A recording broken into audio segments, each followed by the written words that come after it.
Diet করছেন? সমস্যা নেই, ভিডিও দেখে শুধু মনে মনে খেয়ে নিন। আজ এমন একটি রেসিপি বানাবো, খেয়ে সবাই বলবে আরেক প্লেট দাও। আসসালামু আলাইকুম সবাইকে। আজকে থাকছে মজাদার ঝাল ঝাল তন্দুরি চিকেন বিরিয়ানি। বিশেষ কিছুর মশলার সংমিশ্রণে তৈরি এই বিরিয়ানি খেতে হবে একদম রেস্টুরেন্ট স্টাইল। চলুন দেখে নেওয়া যায় কিভাবে পারফেক্ট তন্দুরি চিকেন বিরিয়ানি বানানো যায়। তন্দুরি চিকেন বিরিয়ানির জন্য এখানে আমি 1 কেজি মুরগির মাংস নিয়ে নিচ্ছি। আর মুরগির মাংসটা এরকম সাইজ করে আমি কেটে নিয়েছি, এগুলোকে ধুয়ে পরিষ্কার করে নিয়েছি। এরপর এখানে আমি 1 চা চামচ আদা বাটা আর 1 চা চামচ রসুন বাটা দিয়ে দিলাম। আর এখানে আমি তন্দুরি মশলাটা নিয়েছি, এটা শান কোম্পানির মশলাটা ছিল, ভালো ব্র্যান্ডের। এই মশলা থেকে আমি 1 চা চামচ মশলা এখানে দিয়ে দিলাম। এখানে আমি 1 চা চামচ হলুদ গুঁড়ো, 1 চা চামচ লাল মরিচের গুঁড়ো, 1 চা চামচ ধনিয়ার গুঁড়ো, 1 চা চামচ জিরার গুঁড়ো, 1 চা চামচ গরম মশলার গুঁড়ো, 1 চা চামচ কালো গোলমরিচের গুঁড়ো আর 1/2 চা চামচ লবণ দিয়ে দিলাম। এখানে আমি 1 চা চামচ সয়া সস, 1 চা চামচ টমেটো সস আর 1 চা চামচ টক দই দিয়ে দিলাম। সব কিছু দিয়ে এগুলোকে ভালো করে মিশিয়ে নিব। এরপর এখানে আমি লেবুর রসটা দিয়ে দিলাম। লেবুর রসটা দিয়ে এটাকে আবারও ভালো করে মিশিয়ে নিব। এবার এটাকে আমি ম্যারিনেট করে রেখে দেব আধা ঘন্টার জন্য। আর এখানে আমি বাসমতি চালটা নিয়েছি, মেজারমেন্ট কাপে 3 কাপ বাসমতি চালটা নিয়ে নিলাম। এখানে আধা কেজির মতো চাল হয়েছে।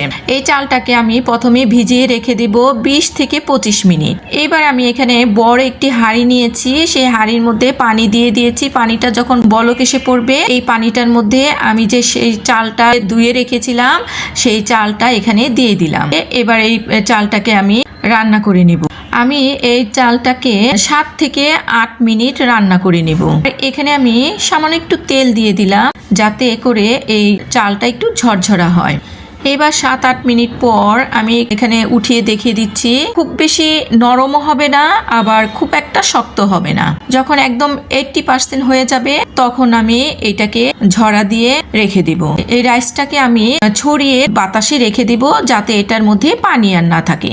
মাংসটা যে ম্যারিনেট করে রেখেছিলাম সেটাকে আমি নিয়ে এসেছি। এখানে একটি প্যানের মধ্যে আমি পরিমাণ মতো তেল দিয়ে দিলাম, সেই মাংসটা এখানে দিয়ে দিলাম। এবার আমি এই মাংসটাকে রান্না করে নিব।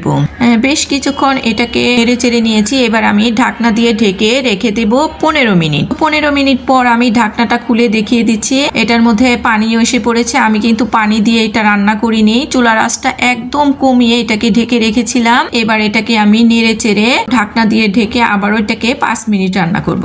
5 মিনিট পর দেখুন একদম পানিটা শুকিয়ে গিয়েছে আর মাংসটাও হয়ে গিয়েছে। এবার আমি বিরিয়ানিটা রান্না করব। তো এখানে আমি একটি বড় হাঁড়ি নিয়েছি, সেই হাঁড়ির মধ্যে পরিমাণ মতো আমি তেল দিয়ে দিলাম। এবার এখানে আমি কিছু রসুন কুচি দিয়ে দিলাম, দিয়ে আমি একটু এটাকে নেড়ে চেড়ে নিব। যখন একটু লাল হয়ে আসবে তখন এখানে আমি পেঁয়াজের কুচি দিয়ে দিলাম। পেঁয়াজটা দিয়ে এটাকে একটু কিছুক্ষণ নাড়িয়ে নিব। এরপর এখানে আমি ক্যাপসিকাম এবং আস্ত কাঁচামরিচ দিয়ে দিলাম। এটাকে একটু নেড়ে চেড়ে রান্না করে নিব। খুব একটা বেশি নরম করব না, হালকা একটু এটাকে রান্না করব যাতে করে গলে না যায়। আর এখানে একটু পরিমাণ মতো লবণ দিয়ে দিলাম। লবণ দিয়ে এটাকে একটু নেড়ে চেড়ে রান্না করে নিব। এবার এখানে আমি 1 চা চামচ সয়া সস দিয়ে দিলাম, একটু নেড়ে চেড়ে নিব। এবার এখানে আমি 1 চা চামচ টমেটো সস এবং 1 চা চামচ চিলি সস দিয়ে দিলাম, দিয়ে এটাকে একটু নেড়ে চেড়ে নিব।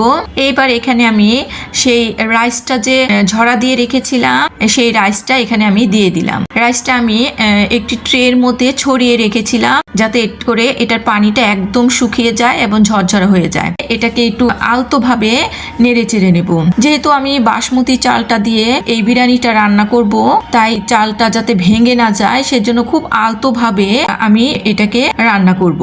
কিছুক্ষণ নেড়ে চেড়ে নেওয়ার পর এখানে আমি 1 চা চামচ টমেটো সস, 1 চা চামচ চিলি সস, 1 চা চামচ সয়া সসটা দিয়ে দিলাম। এটাকে আবারও খুব আলতো ভাবে নেড়ে চেড়ে রান্না করে নিচ্ছি। আর চুলার আঁচটা একদম কমিয়ে রাইসটা রান্না করব যাতে করে নিচে পুড়ে না যায়। এখানে আমি আবারও হালকা একটু লবণ দিয়ে দিচ্ছি পরিমাণ মতো। এবার আমি মাংসটা রান্না করে রেখেছিলাম সেই মাংসটা এই রাইসটার উপরে দিয়ে দিলাম। এই মাংসটাকে একটু ছড়িয়ে দিব, দিয়ে এটাকে ঢাকনা দিয়ে ঢেকে রেখে দেব 10 মিনিট। আর চুলার আঁচটা একদম কমিয়ে এটাকে আমি ঢেকে রেখে দিব। 10 মিনিট পর আমি ঢাকনাটা খুলে এটাকে আবারও একটু নেড়ে চেড়ে মিশিয়ে নিচ্ছি। এবার এখানে আমি 3 থেকে 4 চামচ ঘি দিয়ে দিলাম। ঘিটা দিয়ে এটাকে ঢাকনা দিয়ে আবার ঢেকে রেখে দেব 5 মিনিট। 5 মিনিট পর আমি আবার ঢাকনাটা খুলে দেখিয়ে দিচ্ছি। বিরিয়ানিটা হয়ে গিয়েছে। এটাকে আমি আরেকটু নেড়ে চেড়ে নিচ্ছি। এবার আমি চুলাটা বন্ধ করে একটু ঠান্ডা করে নেব। এই চিকেন বিরিয়ানিটাকে একটি প্লেটের মধ্যে নিয়ে নিচ্ছি। বিরিয়ানিটা কতটা ঝরঝরা হয়েছে আর দেখতে কতটা সুন্দর হয়েছে। এই ছিল আজকে স্পেশাল তন্দুরি চিকেন বিরিয়ানি। আশা করি আজকের এই তন্দুরি চিকেন বিরিয়ানি রেসিপিটি আপনাদের ভালো লেগেছে।